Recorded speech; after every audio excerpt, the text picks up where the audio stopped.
کہ اللہ نے کیسے پیدا کیا انسان کو. علقہ مضغہ کہ لوتھڑا تھا، پھر اللہ نے اس کے اوپر ہڈیاں چڑھائی، گوشت چڑھایا. فخلقنا المضغة عظاما فكسونا العظام لحما ثم انشأناه قرنا آخر فتبارك الله أحسن الخالقين. وہ کہتی ہے کہ 1400 سال پہلے جب نہ الٹرا ساؤنڈ سنائے تھے، نہ ایکس رے سونوگرافی نے ترقی تھی، پوری پیدائش کی حقیقی طبی تفصیل اتنے سے جملے میں انسان پیش نہیں کر سکتا. یہ اس کے پاس کی بات نہیں ہے. ڈاکٹر لیو ان کے بارے میں آتا ہے کہ انہوں نے یہ ربی گھرانے، یہودی ربی گھرانے کے اندر تھے. یہ کہتے ہیں کہ میں نے جب قرآن کا مطالعہ شروع کیا تو یہ اسٹڈیز کر رہے تھے، اصل میں بہت بڑے صحافی تھے، انسانوں کی پیدائش اور پھر انسانوں کی پریشانیوں کے بارے میں. قرآن کی جب یہ آیتیں میں نے پڑھی، لہاکم التکاثر حتی زرتم المقابر کلا سوف تعلمون ثم کلا سوف تعلمون. جب یہ سورت تلاوت کی تو وہ کہتے ہیں کہ 1400 سال پہلے انسانوں کے اوپر جو قیامت ابھی گزر رہی ہے اور جن حالات سے دوچار ہے اور جو پریشانیاں ہیں اور اس کا جو حل ہے اللہ تعالیٰ نے پیش کیا. اسلام قبول کیا، اس کے بعد باقاعدہ انہوں نے ان کا نام اسد رکھا گیا ہے. کتاب لکھی ہے وادی بطھا، جانب وادی بطھا، جس کو پڑھ کر کے سینکڑوں لوگوں نے اسلام قبول کیا. ایسے بے شمار واقعات ہیں کہ ایک آیت تلاوت کی، ذرا سا قرآن پڑھا اور اس کی پوری زندگی میں انقلاب برپا ہو گیا. 200 سے زائد لوگوں کے واقعات کو بیان کرتے ہیں کہ میں نے خود پڑھے. ابھی پچھلے دنوں ایک خبر آئی قرآن کے بارے میں کہ یورپ کے اندر بوڑھے جب ہو جاتے ہیں والدین تو ان کو اولڈ ہوم میں ڈال دیا جاتا ہے، بوڑھا کر. وہاں کے 4 لوگوں نے اسلام قبول کیا. اسلام قبول کرنے کے بعد اسلامی تعلیمات انہوں نے حاصل کی. واپس یورپ گئے ہو تو انہوں نے اسلام کی تعلیم کو لوگوں میں پیش کرنے کے لیے انتخاب کیا اولڈ ہوم کا. ایسا بوڑھا تھا جہاں ایسے بزرگ رہتے ہیں جن کو ان کی اولادوں نے یا تو گھر سے نکال دیا یا ان کو چھوڑ کر چلے گئے. انہوں نے کچھ نہیں کیا، ان لوگوں کو جمع کیا. جمع کرنے کے بعد اللہ کے کلام سے توحید اور بزرگوں کے بارے میں، والدین کے بارے میں اللہ نے جو کچھ قرآن میں بیان فرمایا اور احادیث بیان کیا. اللہ تعالیٰ ارشاد فرماتا ہے اغفر لہما ولا تنہرہما وقل لہما قولا کریما. جب تمہارے والدین بڑھاپے کو پہنچ جائے ان کو اف بھی نہ کرو. آیتیں پڑھ رہے تھے، کہتے ہیں کہ منظر بڑا عجیب و غریب تھا. 14 بزرگ کھڑے ہو کر کے زاروں قطار رو رہے ہیں اور انہوں نے اسلام قبول کیا. اسلام قبول کرنے کے بعد انہوں نے جو جملہ کہا تھا، تاریخی جملہ، وہ کہتے ہیں کہ آپ لوگ آنے میں 40 سال آپ نے دیر کر دی.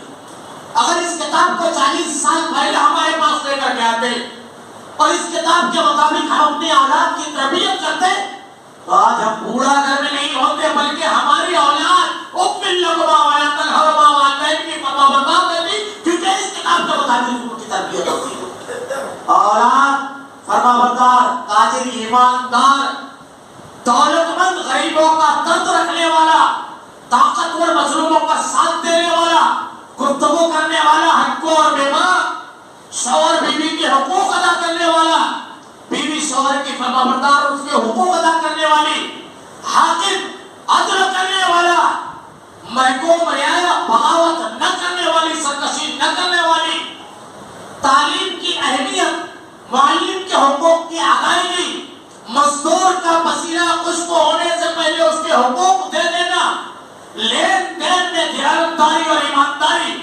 زندگی کے کسی بھی شعبے کو اٹھا کر دیکھیے بالکل واضح اور ایسے احکامات ہیں جو انسانی سماج اور معاشرے کو امن اور حقوق سے لبریز کرتے ہوئے اس کتاب کے اندر اللہ رب العالمین نے یہ انتہائی جامع کتاب نازل فرمائی ہے. اس کتاب کے سلسلے میں جو اعتراض کیا جا رہا ہے، جو کہا جا رہا ہے، اس کتاب کے پڑھنے کی وجہ سے گھر میں، معاشرے میں اور تجارت، کاروبار، ہر مقام پر اعتدال ہوگا اگر اس کی تعلیمات کے اوپر آدمی صرف غور کرے. جو اللہ رب العالمین نے اس میں احکامات دیے ہیں، ایسا صاف شفاف عقیدہ دیا ہے اس کتاب میں کہ آدمی بندوں کے سامنے نہیں جھکتا ہے، مخلوق کے سامنے نہیں جھکتا ہے، مخلوق کو اس کا مقام دیتا ہے، خالق کو اس کا مقام دیتا ہے. اللہ رب العالمین نے جو احکامات دیے ہیں ہر طرز کی تعلیم اس میں موجود ہے. یہ جامع مکمل اور بے مثال کتاب ہے. یہ جو داخل کی گئی ہے پیٹیشن یہ اصل میں ایک عقیدہ اور منہج کی چیز ہے. یہ رافضیوں کا عقیدہ ہے. جو مسلمان ہمارے یہاں بہت بولے بھائی مسلمان جو رافضیوں کے عقائد نہیں جانتے. ابھی اگلا مہینہ آ رہا ہے. یہ مہینہ جو آغاز ہو چکا ہے شب برات ہمارے یہاں یہ سمجھتے ہیں معاف کیجیے گا یہ اختلافی مسئلہ نہیں ہے. بریلوی دیوبندی حدیثی اختلافی مسئلہ نہیں ہے. غلط لوگوں میں مشہور کیا گیا ہے. یہ رافضیوں کا تہوار ہے. یہ ان کے 12ویں امام کی پیدائش ہے اور 12ویں امام کی جب پیدائش ہوگی اس کی تفصیل انشاءاللہ اللہ نے موقع دیا تو میں آئندہ آپ کا بیان کروں گا. وہ کرے گا کیا جانتے ہیں آپ؟ وہ کرے گا کیا ان کی روایتوں میں ہے 15 شعبان کو پیدا ہوا اور 15 شعبان کے روز یہ جو نئے کپڑے پہنتے ہیں یہ جو حلوہ مانڈا ہے اسی کی خوشی ہے. اور ہمارے بھائیوں کو بیوقوف بنانے کے لیے کہہ دیا کہ غزوہ احد میں اللہ کے نبی صلی اللہ علیہ وسلم کے دندان مبارک شہید ہوئے اس لیے عقل سے پیدل عجیب و غریب معاملہ ہے. اللہ کے نبی کے جو دانت شہید ہوئے تھے وہ کیا تھے؟ سرایا سفلا اور لیا آگے کے نام. دنیا میں آگے کا دانت انسان نہیں کوئی جانور بھی کھانے کے لیے استعمال نہیں کرتا ہے. چبانے کے لیے کاٹنے کے لیے استعمال ہوتا ہے. آپ نے دیکھا کسی کو آگے کے دانت سے کھاتے ہوئے؟ کھانے کے دانت کون سے ہوتے ہیں؟ آپ حلوہ کھا رہے ہیں اور دانتوں کی داستان یہ جنگ کب ہوئی؟ 6 شوال اور حلوہ بکرا 15 شعبان. 1 مہینہ 21 دن پہلے چھوٹا واقعہ بیان کر دیا. ہمارے یہاں لوگ لے ہوئے یہ اس امام کی پیدائش ہے جو نکلے گا تو سارے سنیوں کا قتل کرے گا. ابو بکر عمر رضی اللہ عنہ کو ان کے قبروں سے نکال کر کے سولی پر چلائے گا. روایت کے جملے ہیں یہاں سے روایت میں اختلاف رافضیوں کی. یہ اختلاف یہ ہے کہ وہ ہرا بھرا درخت ہوگا جب سولی پر چلائے گا تو نعوذ باللہ استغفر اللہ ثم استغفر اللہ ان کی نحوست سے وہ خشک ہو جائے گا. اور بعض روایتوں میں ہے کہ بالکل ہرا خشک ہوگا لیکن جیسے ہی سولی پر چلایا جائے گا وہ ہرا بھرا ہو جائے گا تو وہ سنی جو اپنے آپ کو چھپا لے گئے ہوں گے مسکرانے لگیں گے کہ دیکھو ہم ثابت ہو گئے تو ان کو نکال کر کے پھر قتل کرے گا. حضرت عائشہ صدیقہ ام المومنین پر حد جاری کرے گا. یہ ان کے عقیدے کی باتیں بتا رہا ہوں. یہ وہ رافضی ٹولہ ہے. اس کا طریقہ کار وطیہ ہمیشہ ہے کہ مسلم دشمن قوتوں کا اعلی کار بننا مسلمانوں کو نقصان پہنچانا اور اسلام دشمن قوتوں والا کام کرنا ان کو قوت دینا. اسی بنیاد پر اس نے قرآن پر اعتراض کیا. قرآن اللہ کی عظیم ترین کتاب ہمیں چاہیے کہ ہم اسے پڑھیں. معاف کیجیے گا ذرا سا چند جملے. یہ اتنی عظیم کتاب بے مثال کتاب ایسی کوئی کتاب نہیں. یہ ایسی کتاب جو محفوظ کتاب یہ ایسی کتاب جس میں احکامات ایسے کہ آدمی پڑھے اور ایمان لے آئے.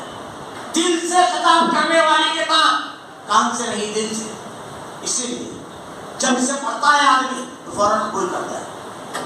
وہ ایک بڑا مشہور واقعہ سافیشن کہتے ہیں تقی الدین ہلالی یہ فرانس میں اس وقت ان کی عمر 83 سال تھی. یہ وہاں پر جب گئے تو ڈاکٹر مورس بوکائے ان کے بارے میں یہ سنے تھے کہ آپ اس سے ملاقات کرنا چاہتا ہوں. تو جن کے آپ مہمان تھے انہوں نے فون کیا ڈاکٹر مورس بوکائے کہ ڈاکٹر تقی الدین ہلالی آئے ہوئے ہیں اور وہ آپ سے ملنا چاہتے ہیں. ایک واقعہ جو آپ کے ساتھ ہوا قرآن کا وہ سننا چاہتے ہیں آپ سے بات کرنا چاہتے ہیں. انہوں نے ڈاکٹر مورس بوکائے نے کہا کہ انہیں کہیے کہ وہ وہیں رہنا ہے. ڈاکٹر مورس بوکائے جب گھر گئے تو کہا آپ کا شاہ فیصل سے کیا معاملہ ہے؟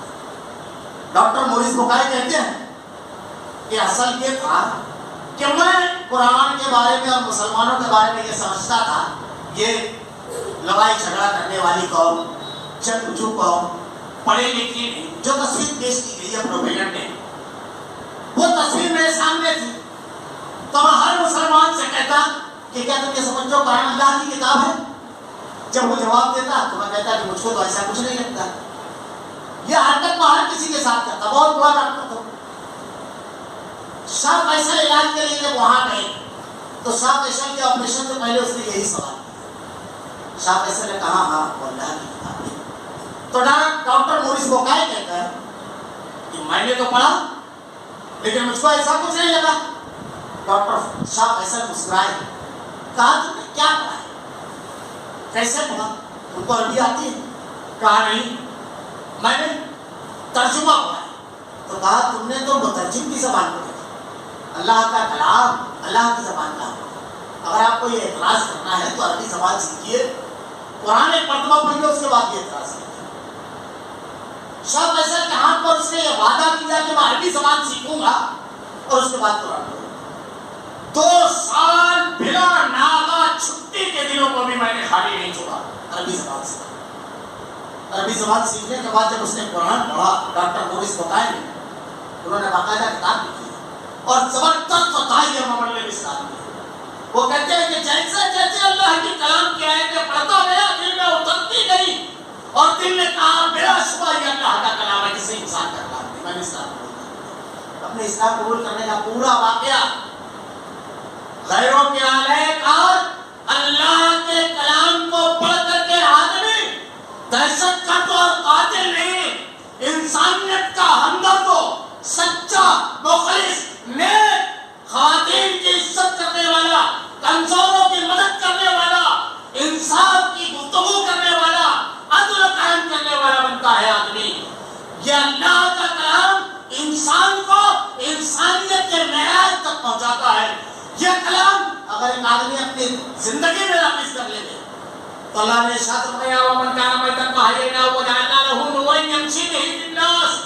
اس کے نور سے اگر وہ بیٹا ہے تو باپ کا فرمانبردار ہوگا, اگر وہ بھائی ہے تو بھائی سے ہمدردی اور محبت رکھنے والا ہوگا, اگر وہ باپ ہے تو بیٹوں کے ساتھ انصاف کرنے والا ہوگا, اگر وہ تاجر ہے تو ڈنڈی مارنے والا نہیں ہوگا, اگر وہ عادل ہے تو انصاف کرنے والا ہوگا, طرفداری کرنے والا نہیں ہوگا, اگر وہ لین دین کرے گا تو بےایمانی کرنے والا نہیں ہوگا, مالی امور میں کسی کا مال غصب کرنے والا نہیں ہوگا, وہ بہترین شخص ہوگا. اللہ رب العالمین کے اس کلام کو جو پڑھے گا اور جس کے اوپر عمل کرے گا, جس گھر میں اس کو نافذ کیا جائے گا وہ گھر معاشرے کا بہترین گھر, اور جس ملک میں اس کو نافذ کیا جائے گا وہاں امن اور قانون ہے. اسی لیے آخری بات کے طور پر کہوں, دنیا کے اندر ایک ملک ہے جہاں قرآن بطور دستور نافذ ہے, جہاں عزتیں محفوظ, مال محفوظ, جان محفوظ, آدمی کی تمام حقوق محفوظ. ہمارے ایک استاد بیان کرتے ہیں کہ جوانی کے دوروں میں 14 سال انہوں نے نکالے مملکت سعودی عربیہ. وہاں پر جب وہ خریدی کے لیے نکلتے تو خریدی کرتے ہوئے ڈیوائڈر پر اپنا سامان رکھتے جاتے, اور جب آخری مقام پر پہنچتے تو ٹیکسی والے سے کہتے بالکل ڈیوائڈر سے لگ کر کے چلنا. واپسی میں تمام کے تمام سامان اٹھاتے اور ٹیکسی میں رکھتے جاتے اور گھر لے کر کے آ جاتے. جہاں سونے کی دکانوں پر نماز کے اوقات میں صرف ایک معمولی پردہ ڈال کر کے آدمی گزر جاتا ہے, کیونکہ چور جانتا ہے مال لینے کے بجائے یہ ہاتھ جائے گا. وسارق اتفقت ہوا یوم الجزام بما کسب نکال من اللہ. یہاں محفوظ ہے سب. ہندوستان کے اندر جب گینگ ریپ ہوا, اس قرآن کی بات کرتے ہو سنو, اس ملک میں دلی گینگ ریپ جب ہوا تو اس وقت کو وشو ہندو پریشد کا لیڈر کہتا ہے کہ گینگ ریپ کرنے والوں کو وہ سزا دینا چاہتے جو اسلام میں ہے, جو سعودی عربیہ میں نافذ ہے. اور یہ صرف ایک آدمی کی بات نہیں ہے. بہار کے وزیر اعلیٰ اور بی جے پی کے معروف لیڈر ایڈوانی یہ جملہ پارلیمنٹ میں کہتا ہے کہ عزت کے لٹیروں کو وہ سزا دینا چاہیے جو اسلام میں ہے, ان کو پیغمبر کردار تک پہنچانے کے لیے تاکہ لوگوں کی عزتیں محفوظ رہے. ایک ہاتھ کاٹ کر کے پورے مال کو محفوظ, ایک قاتل کو قتل کر کے پوری جانوں کا محفوظ, ایک عزت کے لٹیروں کو پتھروں کی بارش سے قتل کر کے ساروں کی عزتوں کو محفوظ کرنے والا دستور دیا ہے اس کتاب نے. اس کتاب کا مخالف انسانیت کا دشمن, خیر کا دشمن, اچھائی کا دشمن, امن کا دشمن, لوگوں کے حقوق کا دشمن ہے. اللہ رب العالمین سے دعا ہے, آخری بات کے طور پر میں یہی کہوں گا کہ ہمیں اس کلام کو پڑھنا چاہیے. اللہ نے ہماری ہدایت کے لیے نازل کیا ہے, ہم اس کلام سے اپنے رشتوں کو مضبوط کریں. حضرت عمر رضی اللہ تعالیٰ عنہ کا بڑا مشہور جملہ ہے کہ آپ اپنی سلطنت میں جتنے گورنر آپ نے طے کیے تھے سب قرآن کے حافظ، قرآن کا علم رکھنے والے تھے۔ بڑا مشہور واقعہ ہے کہ مکہ کے جو گورنر تھے، ایک مرتبہ حضرت عمر رضی اللہ تعالیٰ عنہ جب پہنچے تو مکہ کے باہر نہیں گئے۔ آپ نے پوچھا اپنی جگہ نائب کس کو کر دیا ہے؟ جب انہوں نے نام بتایا تو کہا کون ہے؟ بولے آزاد کردہ غلام ہے۔ تو کہا تم نے غلام، آزاد کردہ غلام کو لوگوں کے حاکم بنا دیا؟ کہا قرآن کا سب سے زیادہ علم رکھنے والے ہیں۔ تو اللہ حضرت عمر رضی اللہ تعالیٰ عنہ نے تاریخی جملہ کہا کہ بلا شبہ اللہ رب العالمین نے اس کلام کے ذریعے عزت دی قوموں کو، اللہ رب العالمین نے عزت عروج اس کتاب کی بنیاد پر دیا ہے۔ یہ کتاب عروج دے گی، عزت دے گی، سکون، اطمینان، حق، راستہ بازی۔ اس کتاب سے اگر ہم اپنا تعلق جوڑ دیں، علماء نے بڑی لطیف لطیف نقطے لکھے ہیں کہ اس کی برکت پر اگر غور کریں تو اللہ رب العالمین نے ایسی کتاب لائی ہے جس سے جو لگ جاتا ہے وہ عظیم ہو جاتا ہے۔ اللہ نے اس کو جس مہینے میں نازل فرمایا وہ مہینہ تمام مہینوں پر افضل رمضان المبارک۔ اللہ نے جس رات میں نازل کیا اِنَّا أَنزَلْنَاهُ فِي لَيْلَةِ الْقَدْرِ وَمَا أَدْرَاكَ مَا لَيْلَةُ الْقَدْرِ لَيْلَةُ الْقَدْرِ خَيْرٌ مِنَ أَلْفِ شَهْرٍ۔ وہ ایک رات 1000 مہینوں کے برابر۔ اللہ نے جس نبی پر نازل کیا وہ نبیوں کا سردار محمد رسول اللہ صلی اللہ علیہ وسلم۔ جو فرشتہ اس کو لے کر گیا ہے حضرت جبرائیل، وہ فرشتوں کے سردار۔ جس امت پر اللہ نے اس کو نازل کیا کنتم خیر امہ، بہترین امت، اللہ رب العالمین نے اسے قرار دیا۔ اس سے جو لگ جائے اللہ رب العالمین اسے عظیم کر دیتا ہے۔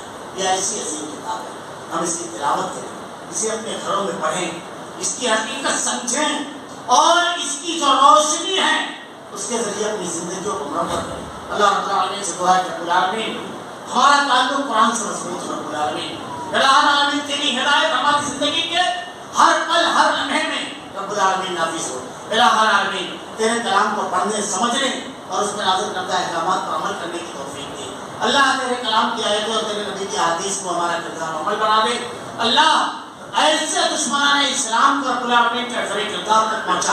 العالمین دنیا کے اندر وہ عبرت کی نشان ہو جائے رب العالمین، ان کا ایسا انجام فرما رب العالمین۔ العالمین اہل ایمان کی حفاظت فرما رب العالمین۔ العالمین ہمارا خاتمہ ایمان پر فرما۔ ربنا لا تزغ قلوبنا بعد إذ هديتنا وهب لنا من لدنك رحمة إنك أنت الوهاب۔ بارك الله لنا ولكم في القرآن المجيد ونفعنا وإياكم بالآيات والذكر الحكيم إنه تعالى جواد كريم رؤوف رحيم۔